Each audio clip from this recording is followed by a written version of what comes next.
राघव अब भी सोच ही रहा था कि उसे फिर से अभिमन्यु की दहाड़ सुनाई देती है। वो डरते हुए जल्दी से ऊपर भागता है और अभिमन्यु के सामने हाजिरी लगाते हुए कहता है, जी सर, आपने बुलाया? अभिमन्यु पहले उसे घूर कर देखता है और फिर अपने उसी गुस्से वाली टोन में पूछता है, कहाँ थे अब तक? कब से आवाज दे रहा हूं मैं तुम्हें? अभिमन्यु का सवाल सुनकर राघव थोड़ा डरते हुए कहता है, वो सर, मैं तो कब का आ गया था, मगर बाहर खड़ी भीड़ की वजह से मैं अंदर नहीं आ पा रहा था, बस इसलिए। इतना कहते हुए राघव अपना सर झुका लेता है। अभिमन्यु उसे घूरते हुए कहता है, ये मैं क्या सुन रहा हूँ? राघव डरते हुए पूछता है, क्या सर? अभिमन्यु उसे घूरते हुए ही कहता है, हमरी रेत के मैदान के पास वाली जमीन पर कौन कब्जा करने की कोशिश कर रहा है, पता करो। उस जमीन पर बंजारे रहते हैं, इसीलिए मैंने आज तक उस जमीन पर कुछ भी करने का सोचा भी नहीं। तो अब ये कौन है जो मेरी ही जमीन पर कब्जा करके इन बंजारों को बेघर करने की कोशिश कर रहा है? अभिमन्यु की बात सुनकर राघव अपना सर हिलाते हुए कहता है, जी सर, मुझे कुछ वक्त दीजिए, मैं पता करके बताता हूँ। राघव की बात सुनकर अभिमन्यु उसे जाने का इशारा कर देता है। अभिमन्यु का इशारा मिलते ही राघव जल्दी से गायब हो जाता है। राघव को इंस्ट्रक्शंस देने के बाद अभिमन्यु बाहर खड़े बंजारों की तरफ रुख करते हुए कहता है, आप सबको परेशानी हुई उसके लिए मुझे माफ करें, आप सब भी मेरा परिवार है और कोई मेरे परिवार को हाथ लगाए ये अभिमन्यु सिंह राठौड़ को कभी मंजूर नहीं। फिर अपने चेहरे पर अपने हाथ फेरते हुए वो आगे कहता है, आप सब चिंता मुक्त होकर जाए, अब आप लोगों को कोई हाथ भी नहीं लगाएगा।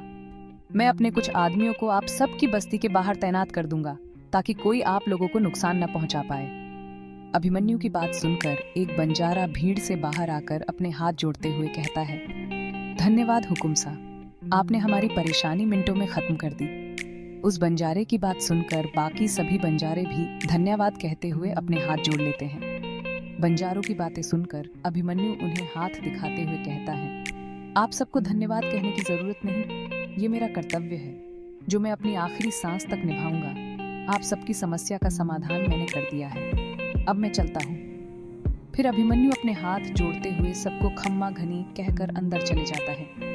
वो बंजारे भी मुस्कुराते हुए वहां से चले जाते हैं। अभिमन्यु अपने उसी भावहीन चेहरे के साथ नीचे आकार डाइनिंग टेबल पर बैठ जाता है।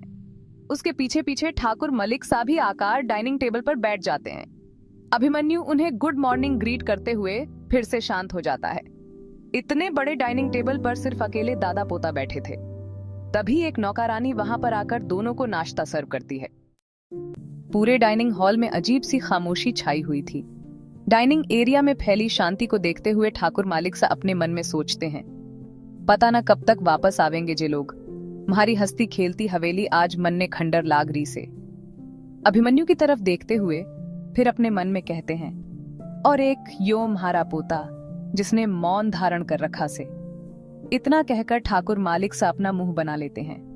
तभी अभिमन्यु की आवाज आती है, अगर मन ने कोसना हो गया से तो नाश्ता खत्म कर ले, उसके बाद आपने अपनी दवाई भी लेनी से। अभिमन्यु की बात सुनकर ठाकुर मालिक सा मुंह बनाते हुए अभिमन्यु को देखते हैं, जो अभी भी नीचे सर करके अपना नाश्ता खत्म करने में लगा हुआ था। उन्हें इस तरह मुंह बनाते हुए देखकर अभिमन्यु कहता है, सब कल तक आ जावेंगे। ठाकुर मालिक सा के लिए ये कोई नई बात नहीं थी कि उनके कहने से पहले अभिमन्यु को पता चल जाए कि उनके मन में क्या चल रहा है। वो मुस्कुराते हुए कहते हैं, एक तू ही तो म्हारा पोता से, जो म्हारे कहने से पहले म्हारे मन की बात समझ जावे है। उनकी इस बात पर अभिमन्यु भी हल्का सा मुस्कुरा देता है। डाइनिंग हॉल में फिर से खामोशी छा जाती है, लेकिन ठाकुर मालिक सा के मन में तो बहुत कुछ चल रहा था। ठाकुर मालिक सा मन में सोचते हैं, सबके मन की बात समझ जावे है, मगर इसने समझने वाला कोई ना है। फिर सामने बने मंदिर की ओर देखते हैं, जहां राम जी और सीता जी की बड़ी सी प्रतिमा रखी हुई थी, और कहते हैं, हे राम जी, दया करो म्हारे छोरे पर, जिम्मेदारियों में ऐसा उलझा से म्हारा बच्चा के मुस्कुराना भी भूल गया से। उसकी जिंदगी में भी सीता माँ जैसी कोई ले आओ जो म्हारे बच्चे ने समझ सके, उसकी हर मुश्किल में उसके साथ मजबूती से ढाल बनकर खड़ी रहवे, जो उसके कहने से पहले उसके दिल का हाल समझ लेवे। इतना कहकर ठाकुर मालिक सा के चेहरे पर उदासी छा जाती है। अब तक दोनों का नाश्ता भी खत्म हो चुका था।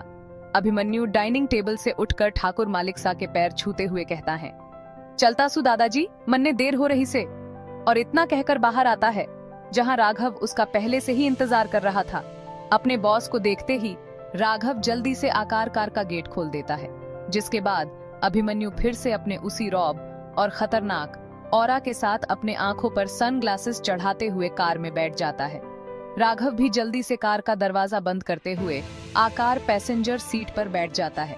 अभिमन्यु की कार के पीछे और भी 3 गाड़ियां थीं और आगे 4, जिनमें बॉडीगार्ड अभिमन्यु की सुरक्षा के लिए हथियारों से लैस बैठे हुए थे।